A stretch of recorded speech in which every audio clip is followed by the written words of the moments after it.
আপনারা তো মানে ভালো করে চিনে না। প্রধান একবার যেখানে জড়িত হয়েছে তার মানে এটা সহজে নিয়েন না, কিন্তু প্রধান কিন্তু সহজ কাজ করে না, করে নাই, করিব না। আমরা ওই যে যেখানে বেশি ভারী রেখে শুধু ওদিকেই তাকায় থাকি, তার মানে কি আপনার বড় এক কোম্পানি আছে দেখে কি নতুন কোম্পানি তৈরি হবে না? তারা কি ব্যবসা করবে না? তা আপনি বড় দল দেখা, পুরনো দল দেখে যে আপনি সব কিছু করে যাবেন আর আমরা কিছু করতে পারবো না তা না। আপনার নতুন দল হিসাবে ওনারা যেটা বলছে আপনারা কালকে দেখেন না, সামনেও দেখেন, অ্যাকচুয়ালি অনেক দল তৈরি হচ্ছে, এটা গুড। আমরা এইগুলোকে রেসপেক্ট করা আর কি, সবাই যে আগায় আসছে।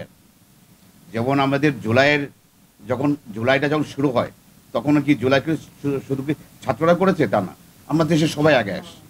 আপনাদের সবাই আগে আসতে হবে, সবসময় পজিটিভ চিন্তা করতে হবে, ছোট বলে তা না।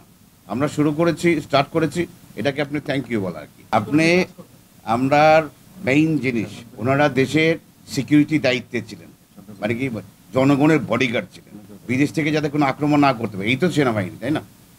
আপনি মনে রাখেন যে আমরা জনগণের ওই যে লুটপাট করা, চাঁদাবাজি করা, এটা আপনি সহজে সামনে করতে পারবেন।